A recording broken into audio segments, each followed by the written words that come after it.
सारे देश ने देखा, जब विपत्ति आई, जब आपत्ति आई, तो कौन सामने आकर खड़ा हुआ? पाकिस्तान के कबायलियों ने जब कश्मीर के ऊपर आक्रमण किया, हिंदुस्तान की, भारत की सेना असहाय, ना राशन है, ना गोला, ना बारूद। तब राष्ट्रीय स्वयंसेवक संघ के प्रचारकों ने राशन पहुंचाना शुरू किया, गोला बारूद पहुंचाना शुरू किया, और उनकी वो उत्कट राष्ट्रभक्ति के कारण हम कश्मीर को बचा के रख सके।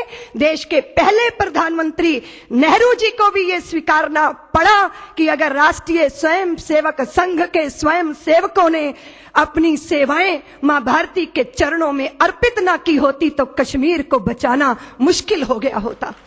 जब कभी विपत्ति आई, जब कभी आपदा आई, प्रचारक सामने दिखा। फिर दुनिया ने यह भी देखा, केरल के अंदर एक ऐसी रेल दुर्घटना हुई, स्वयं सेवकों ने गाड़ियों में से निकालना शुरू किया आहतों को, तो उसमें केरल का एक चर्च का पादरी जो बुरी तरह क्षतिग्रस्त उस रेल के डिब्बे में फंसा था, उसको निकाला, उसको गंतव्य तक पहुंचाया। वो देखकर अचंभित था, आश्चर्यचकित था कि राष्ट्रीय स्वयंसेवक संघ का स्वयंसेवक बिना धर्म भेदभाव दृष्टि रखे हुए मुझ आहत की सेवा करने वाला। वो अचंभित हो गया, हतप्रभ हो गया। बिना भेदभाव और बिना अपने और पराये को देखे अहिर्निश बहते रहना, सेवा के लिए अपने आप को आहूत करना। लेकिन कितना बड़ा दमन चक्र आजादी के पहले और आज तक राष्ट्रीय स्वयंसेवक संघ का चलता रहा। आदरणीय नरेंद्र मोदी जी ने कहा कि नहीं जानता जगत एक प्रचारक कैसे जीता है, उसके जीवन का लक्ष्य और उसके प्रति उसका उदात्त भावना क्या है, वो जो संघ को इतना विस्तार देती है, इतने दमन के बाद भी नई ऊर्जा देती है, वो क्या है? वो शस्त्र नहीं है, वो है वैचारिक धरातल। कोई भी व्यक्ति तब तक अपने लक्ष्य की तरफ अग्रसर रह सकता है जब तक उसके पास वैचारिक धरातल है, वो वैचारिक निष्ठा। कितनी सारी विपत्तियां आई, कितने सारे विघ्न बाधाएं आए, लेकिन जब जब भी विघ्न सामने आते हैं, सोते से हमें जगाते हैं। खम ठोक ठेलता है जब नर, पर्वत के जाते पांव खड़। ये स्वयं सेवकों ने अपने जीवन में करके दिखाया है। मैं तो इतना ही निवेदन करूंगी, आज ज्योति पुंज का अर्पण नहीं हो रहा। प्रचारक का जीवन, उसकी सादगी, उसकी सरलता, उसकी सच्चरित्रता, उसकी आभा से ज्योति पुंज के माध्यम से वो प्रकाश लोकार्पित हो रहा है जो सारे विश्व को प्रकाशित करेगा। एक प्रचारक का जीवन कैसा होता है? वो निजता से ऊपर उठकर कैसे व्यक्ति से व्यष्टि से समष्टि के लिए चिंतन करता है और अपने आप को आहूत करता है। चुपचाप दीपक की तरह जलता है, पारिजात के पुष्प की तरह चुपचाप झर जाता है और अपनी सुगंध से मां भारती की धरती को सुगंधित कर जाता है। यह ज्योति पुंज का लोकार्पण, मैं लोकार्पण ही नहीं देख रही, इसके साथ कुछ और भी देख रही हूं। एक कुशल संचालन व्यवस्था में वो जो संघ की शाखा में प्राप्त होता है, तो आज दिखाई दिया, गुजरात ने वो प्रयोग किया। और हम आज नरेंद्र भाई मोदी को राष्ट्रीय स्वयंसेवक संघ के प्रचारक के नाते मुख्यमंत्री के रूप में जब दुनिया ने देखा, तो हिंदुस्तान कहता है कि नरेंद्र भाई मॉडल मुख्यमंत्री हैं। देश के अंदर ये चर्चा हो रही है। लेकिन नरेंद्र भाई कैसे बन गए? ये 4, 5, 10, 15 सालों का चमत्कार है। नरेंद्र भाई के भीतर का वह प्रचारक जिसने अपने आप को नर्मदा की धारा में डाला और समय के थपेड़े परिस्थितियों की उस सारी विभिन्नताओं के बीच में अपने आप को प्रचारकों के माध्यम से उनकी दृष्टि से तराशा, तो वो नर्मदा की धार में पड़े हुए पत्थर की तरह आज नर्मदेश्वर महादेव की तरह अपने आप को स्थापित कर रहे हैं और सबको एक मार्गदर्शन दे रहे हैं।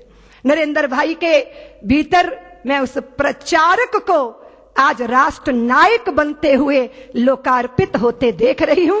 ये दृष्टि मैं इसलिए कहना चाहती हूं कि विकास के साथ साथ अपनी विचारधारा के साथ साथ जो गुजरात ने एक कीर्तिमान स्थापित किया है।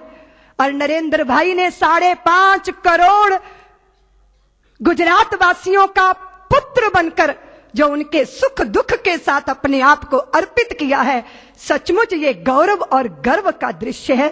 हिंदुस्तान, भारत, भारतीयता तब स्थापित होगी जब राष्ट्रीय स्वयंसेवक संघ के बहुत सारे प्रचारक ज्योति पुंज की तरह अपने आप को आहूत करेंगे मां भारती के चरणों में, और हम देखेंगे कि देश वैभव के पद पर और अखंडता के पद पर विराजमान हो गया।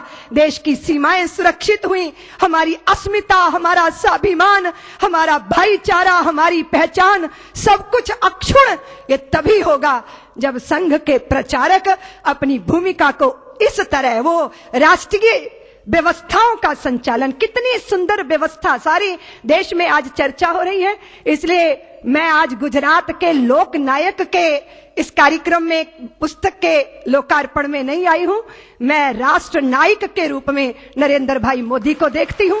और आने वाले समय में बहुत सारी चुनौतियां हैं जिनको हमें स्वीकार करना है। आप सबके बीच में ये जो क्षण थे बहुत ही अद्भुत, रोमांचित कर देने वाले क्षण थे। मैं हृदय में बहुत रोमांच अनुभव कर रही थी जब हमारे गायक बंधु भुजा उठा उठा के मनुष्य तू बड़ा महान है ये पंक्तियां गा रहे थे। एक बंधु ने गीत गाया, अपने आप को पुष्प बताया, मां भारती के चरणों में अर्पित हो जाना यही चाह होती है किसी भी राष्ट्र भक्त की। उसी धारा में बहते बहते आपके बीच में आई हूं। गुजरात की धरती से मुझे बहुत प्यार है। मैं बताना चाहती हूं कि कुंभ का समय था, प्रयागराज में मैंने मुंडन करवा लिया था। 1 महीने के लिए कल्पवास करूंगी निश्चय कर लिया था। माननीय अशोक जी आए, उन्होंने कहा कि गुरुदेव साध्वी ऋतंभरा को गुजरात भेजिए, ये कल्पवास करेंगे यहाँ, इनको गुजरात जाना चाहिए। उस समय चिन्मोहन भाई पटेल की यहाँ सरकार थी और राम जन्मभूमि का आंदोलन अपने शिखर पर था। मैं गुजरात की गली गली, गांव गांव में राम भक्ति का संदेश लेकर गई थी। गुजरात वालों को शायद याद होगा, मेरी बड़ी आत्मीयता है गुजरात के साथ, क्योंकि गुजरात मेरी संघर्ष भूमि रही है। और हिंदुत्व के उदय काल का जब प्रारंभ था तब मैंने भी थोड़ी सी सेवा गुजरात की धरती पर की थी, इसलिए मेरा भावनात्मक रिश्ता गुजरात के साथ है। और नरेंद्र भाई ने निमंत्रण दिया, आपने बुलाया, हम चले आए। आपने जिन प्रचारकों के बीच में अपना जीवन जिया उनके बारे में लिखा है, गुजराती की लिपि में लिखा गया है। मैं सोचती हूं कि इसका हिंदी संस्करण भी निकलेगा तो निश्चित मैं भी सौभाग्य अर्जित करूंगी उसे पढ़ने के लिए।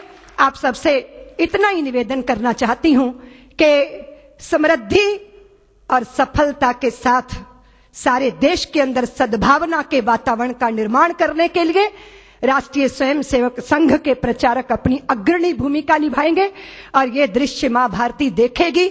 हम सब गौरव का अनुभव करेंगे, अपने लक्ष्य को पाएंगे। सच है कि साधना न व्यर्थ कभी जाती, चलकर ही मंजिल मिल पाती। फिर क्या बदली क्या घाम है, चलना ही अपना काम है। वाणी को विराम देती हूं। जय भारत, जय श्री राम।